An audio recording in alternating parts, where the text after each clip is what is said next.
The coffin hung above the earth on ropes, swaying ever so slightly as the gravediggers prepared to lower it. The sky was a dull gray, the kind that seemed to press down on your chest, heavy with the kind of silence only a funeral can carry. My black heels sank into the damp soil, and I clutched the folded paper of my husband's eulogy so tightly it left creases in my palm. His name was Ethan. He was 41 years old, and I was 38, his wife of 15 years. At least, that's what everyone here believed. The priest's voice droned on, words about peace, rest, and eternity, but they blurred into background noise. My eyes traced the carved edges of the coffin, and I thought about how surreal it was that the man who once filled my house with laughter, with the warm scent of coffee in the mornings and quiet whispers at night, was now inside that wooden box. I wasn't sure whether I felt grief or just emptiness. It's strange. Grief has a way of hollowing you out before it consumes you. I was about to unfold my paper when I felt the vibration. A faint buzz from the clutch in my hand. It was so ordinary, so completely out of place in that somber silence, that I froze. I thought it was my imagination. But it came again. Another vibration. I slipped my trembling fingers into the clutch and slid out my phone, shielding it from the mourners beside me. One message glowed against the black screen. Just 7 words. I am still alive. Trust no one. The blood drained from my face so quickly I thought I might collapse right there on the damp earth. My breath hitched, sharp and audible, drawing a glance from the woman standing closest to me. I forced a weak smile, pretending it was just a cough, while my mind raced like a wheel spinning in mud. Alive. Ethan was alive. No, that couldn't be. I'd seen the body. Cold. Still. A shell of the man I loved. I'd stood there in the sterile hospital room, his hand already stiff when I tried to hold it. I'd signed the papers. I'd heard the flat tone of the heart monitor. I'd been there. My eyes darted across the crowd, searching for, I didn't even know what. A face out of place, someone watching me too closely. Family and friends stood in quiet rows, all somber and unaware. My sister-in-law dabbed her tears. Ethan's mother stared at the coffin, lips moving in silent prayer. Nobody seemed to notice that my entire world had just tilted violently on its axis. I read the message again, as if the words might shift, reveal themselves as some cruel prank, a glitch, a wrong number. But no, it was his number. Ethan's number. Trust no one. The words cut deeper than any knife could.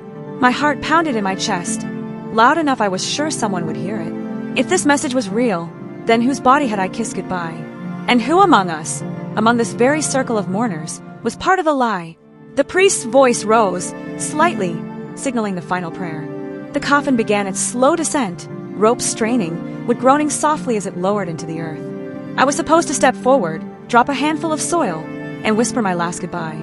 But all I could do was grip my phone like it was the only thing tethering me to reality. Ethan was alive. And if that was true, then nothing about this funeral, this moment, this entire story I'd been told, was what it seemed. I swallowed hard, forcing my face into something neutral, hiding the tremor in my hands. I didn't cry. I couldn't. My grief had just turned into something else entirely. Confusion, suspicion. A quiet dread curling deep in my stomach. As the first handful of dirt fell against the coffin's lid, I leaned closer, whispering so softly no one else could hear. Ethan, what the hell have you done? And then, just as I slipped the phone back into my clutch, another vibration came. Another message. This one was shorter, sharper, and far more terrifying. They are watching you. Don't react. The dirt hit the coffin with a dull thud, each handful sounding heavier than the last. I felt every grain in my chest, pressing down, sealing me in the lie I now knew I was standing inside. The second message burned in my palm, even after I'd slipped the phone back into my clutch. They are watching you. Don't react. My knees trembled as I forced myself through the motions. I bent forward, scooped a handful of damp earth, and let it slip through my fingers into the grave. I whispered the kind of goodbye I was expected to say, though my throat was raw and my lips felt numb. The people around me nodded solemnly, some touching my shoulder in support, completely unaware that my entire world had just been set on fire. After the service, I moved through the crowd like a ghost. Hugs, handshakes, murmured condolences, none of them reached me. Every time someone leaned in close, I felt a wave of paranoia crawl across my skin. Who was watching? Who was in on this? My sister-in-law's hand lingered on mine a little too long. Ethan's best friend wouldn't look me in the eye. Even the priest's gaze seemed sharper than it should have been. By the time I got into the car, my breath came shallow and fast, and my hand shook against the steering wheel. I couldn't even start the engine. Instead, I locked the doors and pulled out my phone. The messages stared back at me unwavering. No number spoofing, no unknown contact.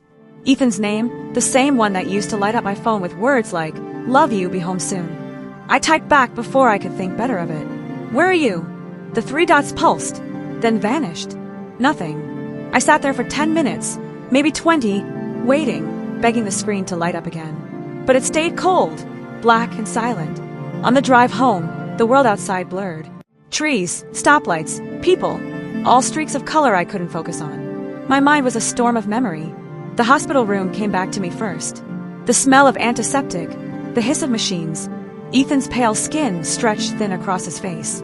I remember the nurse's hand on my arm when the monitor flatlined. I remember the doctor shaking his head and calling the time of death. It had felt final. It was final, wasn't it? But now another memory pushed its way forward, one-eyed buried under the weight of grief. 2 weeks before his supposed death, Ethan had been restless. Sleepless nights, hushed phone calls in the kitchen he thought I didn't hear, papers he slid quickly into his briefcase when I walked into the room. When I asked, he brushed it off. Work stress, nothing I needed to worry about. But he looked at me with something different in his eyes, something like fear. I thought it was the strain of his job. He was in finance, always juggling clients, late nights, constant pressure. But there had been a moment, just a flicker, that I dismissed at the time. We were lying in bed, and I asked him if everything was okay. He didn't answer right away. He just pulled me close, kissed my forehead, and whispered, "No matter what happens, don't trust anyone." It had felt like melodrama then, a strange, half-dreamed warning. Now it made my skin crawl. When I got home, the house felt hollow. The walls seemed to echo with absence. Ethan's shirt still hung in the closet. His coffee mug still sat on the counter. I dropped my clutch on the table and walked through the rooms like I was seeing them for the first time. Everything looked the same, yet none of it felt real anymore. I sat down on the couch and pressed my phone to my chest, whispering into the silence. "If you're alive, Ethan, why make me go through this? Why let me bury you?" The phone lit up suddenly. I nearly dropped it. A new message. "Not safe to explain. You'll know soon. Watch the people closest to you." I stared at the words until they blurred. My heart was racing again, but this time it wasn't just fear. It was suspicion, sharp and cutting. Watch the people closest to me. Did that mean family? Friends? Someone at the funeral? Or worse, someone in this house? The floor creaked and I froze. My head whipped toward the hallway. Empty. Nothing there but shadows stretching long in the dim light. Still, I couldn't shake the feeling that the silence of my home was no longer mine. I locked every door. I checked every window. I even opened the closet, the pantry, under the bed, like a child afraid of monsters. Only this time, I wasn't afraid of shadows. I was afraid of truths. Because if Ethan was alive, then someone had lied to me. Someone had staged his death. And if he was warning me not to trust anyone, then whoever had orchestrated this was close. Too close. I curled up on the couch with the phone clutched in my hand, my body trembling with exhaustion but my mind wide awake. The night stretched long and sleepless, each sound amplified, each silence heavy. And just before dawn, when the first pale light slipped through the curtains, the phone buzzed again. This time, the message was only 3 words. "They're coming tonight." I didn't sleep. I couldn't. Those 3 words kept flashing across my phone like a pulse I couldn't escape. "They're coming tonight." The house, once my sanctuary, felt like a trap. Every creak in the floorboards, every rattle of the pipes made me flinch. By sunrise, my eyes were raw and red, my body heavy with exhaustion, but my mind wouldn't rest. I made coffee, though I couldn't taste it. My hand shook so badly, I spilled half of it across the counter. The mundane act of wiping it up felt absurd, like dressing a wound while the body was still bleeding out. I checked the doors again, the windows again, pacing the rooms until I thought I might wear grooves into the floor. I couldn't stay here. If someone was coming, if Ethan's warning was real, I had to know who. I had to know why, but I also couldn't run. Where would I go? Who would I turn to when Ethan's words whispered through my mind like a curse? Trust no one. By late morning, I forced myself into the shower. The steam fogged the mirror, but when I stepped out, I wiped the glass and froze. My reflection stared back, pale, hollow-eyed, but behind me, just for a second, I thought I saw movement. A shadow that didn't belong. My heart slammed against my ribs. I spun around, gripping the sink so hard my knuckles whitened. Nothing. Just the hanging towels, the damp tiles, silence. Still, I dressed quickly, pulling on jeans and a sweater, tying my hair back with nervous fingers. I needed to keep moving, keep thinking. That's when the idea struck me. Ethan's office. His laptop. His files. If he'd been hiding something, if this whole twisted mess was tied to his work, there had to be something left behind. I drove there on autopilot, every car that lingered in my rear view sending a shiver down my spine. When I finally pulled into the parking lot, my hands gripped the steering wheel, so tight it left indentations. The building looked normal enough, glass walls reflecting the pale sky, the usual flow of employees coming and going. But stepping through those doors felt like crossing into enemy ground. Ethan's office had been cleared out since his death. A memorial plaque with his picture still hung in the lobby, flowers tucked beneath it. My stomach twisted at the sight. I forced a smile for the receptionist, murmured something about wanting to collect personal items that might have been overlooked. She gave me the kind of sympathetic nod people reserve for widows and handed me a temporary badge. The office was too clean. His desk, his shelves, all stripped bare. But when I pulled open the bottom drawer, tucked in the corner beneath a stack of leftover folders, I found it. A flash drive. Plain, black, unmarked. It was so out of place in that sterile emptiness that I knew immediately it was his. I slipped it into my pocket, thanked the receptionist on my way out, and didn't breathe until I was back in my car with the doors locked. The drive home was a blur. My hands kept reaching for the flash drive, fingers tracing its edges, as if touching it might give me answers.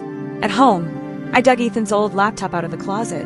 My breath caught as I plugged the drive in. A folder appeared, Project Solomon. Inside, dozens of files. Encrypted, most of them unreadable. But one wasn't.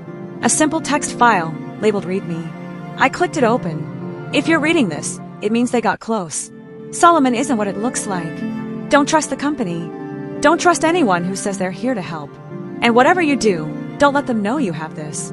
My blood turned cold. I scrolled down, but that was it. Just that chilling warning. The phone buzzed, and I nearly screamed. Another message. You found it. Good. Now listen carefully. I stared at the words, my heart thundering in my ears. Burn the drive. Tonight they'll search the house. If they find it, you're dead. My hands shook as I clutched the phone. Burn it. Destroy the one piece of evidence I had. The one thread that tied Ethan's disappearance, his fake death, to something bigger. My chest tightened. No, I couldn't. If Ethan was alive, if this was real, this drive was the only proof I had. The only chance to understand. I set the phone down on the table, staring at the flash drive as though it might answer me back. My reflection in the dark screen of the laptop looked unfamiliar, haunted, fragile, yet somehow determined. For the first time since the funeral, I felt the faint spark of resolve. If someone was coming tonight, then I had a choice. Sit and wait for them to take everything from me, or start pulling at the threads myself. I turned back to the phone, my voice low, steady, though my hands were trembling. If you can hear me, Ethan, I'm not burning it. I'm finding out the truth. And to everyone listening now, if you've ever been lied to, betrayed by the one person you thought you could trust, you know what that moment feels like. You know the fire it lights inside you. If you want to follow me into the storm, into the truth Ethan tried to bury, make sure you subscribe. Because what's coming next, it's darker than I ever imagined. The phone buzzed again, as if Ethan had heard my defiance. Then you'd better be ready. The hours crawled by with a tension that pressed on my skin like a second heartbeat. Every sound seemed sharper, every silence heavier. I sat in the living room with the curtains drawn, the flash drive burning a hole in my pocket like contraband I wasn't supposed to have. I couldn't shake the echo of Ethan's last message. Then you'd better be ready. Ready for what? Ready for who? As the sun dipped below the horizon, shadows stretched across the walls, and the house began to feel like a stage set for something inevitable. I checked the locks again. I closed the laptop. I kept my phone clutched tight in my hand, waiting for the next vibration, the next cryptic warning. It came at 8:14 p.m. Check the window. My breath caught. I moved slowly, each step heavy with dread, and pulled back the corner of the curtain, just enough to peek outside. My street was quiet, lined with parked cars, the usual scattering of porch lights glowing faintly. But then I saw it. Down the block, a black SUV idling, its headlights off. The kind of car that doesn't belong on a quiet suburban street. The kind that waits. I dropped the curtain, my hands shaking. Another message buzzed in immediately. They're here for the drive. Hide it or lose everything. My mind raced. I thought about Ethan's words in the hospital, the ones I brushed aside. No matter what happens, don't trust anyone. And now here I was, hiding a flash drive I barely understood, holding onto a lie so large it had faked a death and staged a funeral. I ran upstairs, heart pounding so loud it drowned out my footsteps. I yanked open drawers, pulled at closet doors, until finally I found an old shoebox buried beneath blankets. I slipped the drive inside, tucked it under the bed frame, and forced the blankets back into place. It wasn't perfect, but it was something. Then, the knock came. Sharp, hard, 3 times against the front door. I froze at the top of the stairs, breath caught in my throat. Another knock, louder this time. And then a voice. Male. Steady. Mrs. Carter, this is Detective Rowan. We need to ask you a few questions regarding your husband's case. My husband's case. Every nerve in my body screamed at me not to open that door. The SUV, the warning, Ethan's messages. Everything told me this wasn't right. But the voice was calm, official, practiced. If I didn't open, would they break in? Another knock. Ma'am, this is important. Please cooperate. My phone buzzed in my hand. I glanced down. Not police. Don't let them in. My pulse thundered. I gripped the railing, staring at the door below. I could see their silhouettes through the frosted glass. 2 men, tall, broad-shouldered, standing too still. I forced my voice to steady as I called out. I think you have the wrong house. Silence. Then the doorknob rattled. Once, twice, hard enough to make the frame shudder. I backed up, my heart racing, ready to dial 911. But before I could, the men stepped back. Their shadows shifted, and then they were gone. I darted to the window, peeking out just in time to see them get into the black SUV and drive off slowly into the night. I collapsed onto the couch, shaking so badly I could barely hold the phone. Another message appeared. You did the right thing, but they'll be back. I pressed my forehead against my hands, whispering into the dark. Why, Ethan? Why couldn't you just tell me the truth? And then, as if the universe itself wanted to answer, the laptop pinged. The flash drive, still connected before I hit it, had loaded something new. A folder that hadn't been there earlier. Inside, a video file. With trembling hands, I clicked it open. The screen filled with Ethan's face. Alive. Breathing. Speaking directly into the camera. If you're watching this, it means everything I feared has happened. They'll come for you next, Claire. And the truth will cost more than you're ready to pay. The video cut out before I could blink, leaving me staring at my own reflection in the black screen. My body felt hollow, my mind spinning in 1,000 directions. He was alive. He had known this would happen. And now I wasn't just caught in his secrets, I was a target because of them. The next knock at the door wouldn't be so polite. The glow of the laptop screen faded into the dim silence of the room, but Ethan's words lingered, crawling across my skin like cold fingers. They'll come for you next. The truth will cost more than you're ready to pay. I couldn't breathe. My hands shook so badly, I nearly dropped the laptop as I shut it.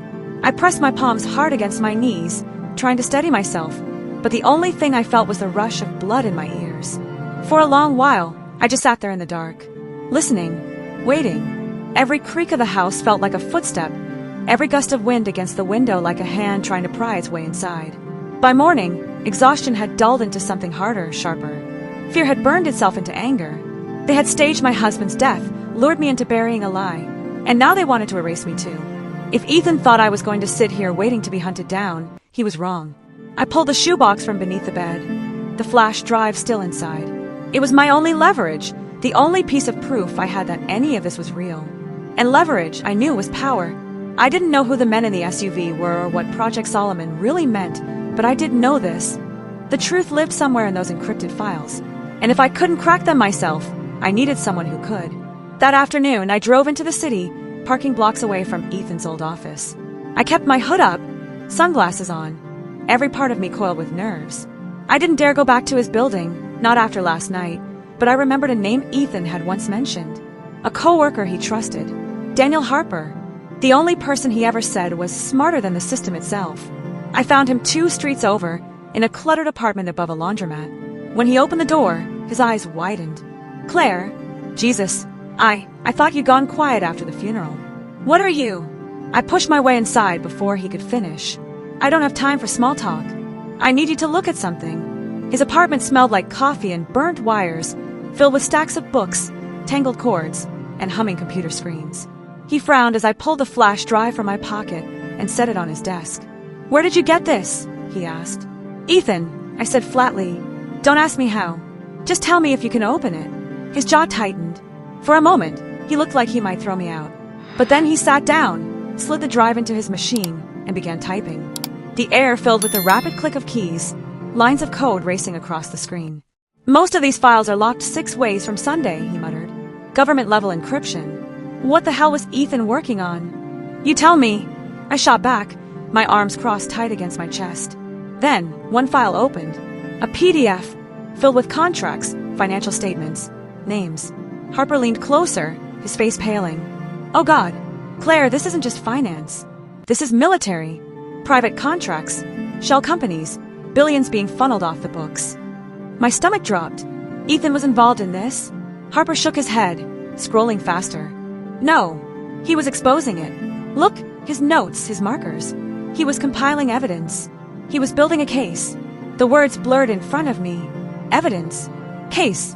Ethan hadn't been hiding secrets from me. He'd been hiding from them. A knock rattled the door. Hard. Too hard.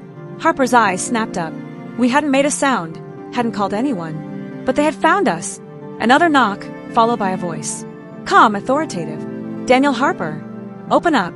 Federal investigation. We just want to talk. Harper swore under his breath, yanking the flash drive from the computer. He shoved it into my hands. Get out, Claire. Go through the fire escape. Now. I'm not leaving you, I whispered fiercely. You have to, he hissed. You're the reason they're here. They want you. If they get this drive, everything Ethan risked his life for is gone. Move. The door rattled again, louder this time, as if a shoulder had slammed into it. I could hear boots in the hallway, the shuffle of more than one man. Harper pulled a drawer open, grabbed something metallic, a pistol, and held it low at his side. His face had gone grim. Claire, go. I stumbled toward the fire escape, hard hammering, clutching the flash drive, so tightly it dug into my skin. I crawled through the window, metal groaning beneath me as I climbed down into the alley. I was halfway to the street when I heard the crash upstairs. The splinter of wood, the shouts, the chaos of men forcing their way in. And then, one sharp gunshot. I froze on the ladder, breath stuck in my throat. Silence followed. Thick. Heavy. Then a voice, closer than I wanted to believe. She went this way. My blood turned to ice. They were coming. I ran, the flash drive clutched like a lifeline in my fist, knowing I just crossed a line I couldn't come back from. This wasn't just Ethan's fight anymore. It was mine. The church bells had barely faded into silence when I realized my life had become a theater of lies. My husband's coffin had been lowered into the ground just hours ago, yet the message on my phone still burned behind my eyes. I am still alive, trust no one. For days, I couldn't eat. I couldn't sleep. My body sat in the house like a shadow, but my mind spun endlessly, haunted by every laugh, every whispered conversation, every sideways glance I had ignored before his death. And then, the call started. At first, they came at night. No number, no voice, just the faint sound of breathing, as if someone on the other end wanted me to know I was being watched. By the third night, my nerves cracked. I screamed into the phone. Who are you? The line clicked dead, but on the fourth night, the silence was broken. A man's voice, low and broken, whispered, Don't trust them, they're coming for you next. I froze. My breath hitched as if invisible hands were squeezing my lungs. Was it him? My husband? Or another actor in this cruel, unfolding play? I tried calling the number back. Nothing. Untraceable. The next morning, I found a single black rose laid neatly on my doorstep. No note. No explanation. Just a silent threat dressed in beauty. That was when I knew I wasn't just a grieving widow anymore. I was a pawn in someone else's game. I turned my suspicion inward. My late husband's brother, Martin, had been unusually close during the funeral, whispering condolences that felt rehearsed. My so-called best friend Clara kept showing up with food, but her eyes avoided mine, as if she was guarding a truth too heavy to carry. And then there was my husband's business partner, Victor, a man who gained everything with his death. Insurance, contracts, power, but the voice on the phone, it felt too personal, too broken. Late one night, I opened my laptop, my fingers trembling as I dug through my husband's encrypted files. I didn't know what I was searching for, but I knew the answers were buried somewhere in his lies. Hours passed, coffee cups stacked, my eyes burned, and then I found it, a hidden folder. One word, widow. Inside, hundreds of recordings, my husband's voice, notes about everyone close to me, names, dates, betrayals cataloged with surgical precision. And at the very bottom, a single video file. I pressed play. His face appeared on the screen. Alive, breathing, smiling that same cold smile I once thought was love. By now, he said, his eyes locking onto mine through the camera, you'll have buried an empty coffin. If you're watching this, it means you're still alive, which is more than I can say for most of the people around you. Trust no one, not even yourself. The video ended abruptly. My chest tightened. My hands shook. My world spun. He was alive, and he was playing me. But if he thought I was just a pawn in his sick game, he underestimated me. Because the widow was about to become the hunter. I didn't remember leaving the laptop open, but the glow of my husband's recorded smile lingered in my head long after the screen went black. His words pulsed in my ears like a curse. Trust no one, not even yourself. The storm broke the night he revealed himself. I had just finished bolting the front door when a shadow moved in the corner of the living room. My heart stopped, my breath sharp in my throat. Slowly I turned, and there he was, my husband, alive, breathing, wearing the same suit he was supposedly buried in, the smell of damp earth clinging to him like a ghost. I staggered back, gripping the arm of the sofa as if it could keep me from collapsing. You're dead, I whispered. He smiled, a twisted parody of warmth. Death is a useful disguise, my love. I needed to disappear before they took me down. And now, his eyes scanned me, cold and calculating. I need to know if you're with me or against me. The room spun. Questions battered my skull. Who were they? Why me? Why bury me in this nightmare? I grieved you, I hissed, my voice breaking. I buried you.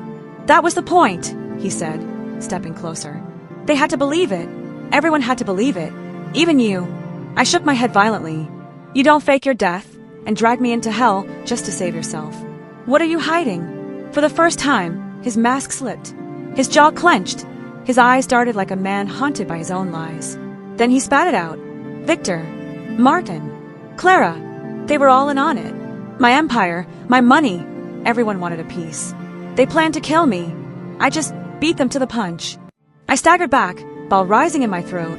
So you let me mourn, let me fall apart, let me bury an empty coffin just to protect your empire? His voice lowered, almost pleading. It was the only way. And now you need to choose. Are you with me or with them? The air crackled with silence. My fingers inched toward the drawer by the lamp. Inside, the gun he'd once hidden for emergencies. He noticed. His eyes narrowed. You wouldn't, he said softly. My hand gripped the cold metal, my pulse thundering. You don't know what I'm capable of anymore. For a heartbeat, we stood frozen, widow and husband, hunter and prey. Then the front door creaked open. Victor, Martin, Clara, all three stepped in, their faces twisted with shock as they saw him standing alive. The room erupted. You liar, Martin roared. You were supposed to be gone. Clara hissed, her eyes darting toward me. Victor pulled a knife, stepping forward. You ruined everything. My husband's voice boomed. You think you can take what's mine? Chaos exploded. Shouts, threats, the glint of steel in the dim light. I raised the gun, my hands trembling, torn between the man who betrayed me and the enemies who wanted him destroyed. And in that single second, I made my choice. The shot echoed through the house. Bodies froze. Eyes widened. Smoke curled from the barrel in my hand. Someone fell, and the silence that followed was heavier than any grave. When the police arrived hours later, they found me sitting on the floor, the gun at my side, my face streaked with tears. For people had entered that night, but only one walked out alive. Me. I wasn't a wife. I wasn't a widow. I wasn't a pawn. I was the last witness to a truth too poisonous to bury. And as the dawn crept through the shattered windows, I whispered into the empty house.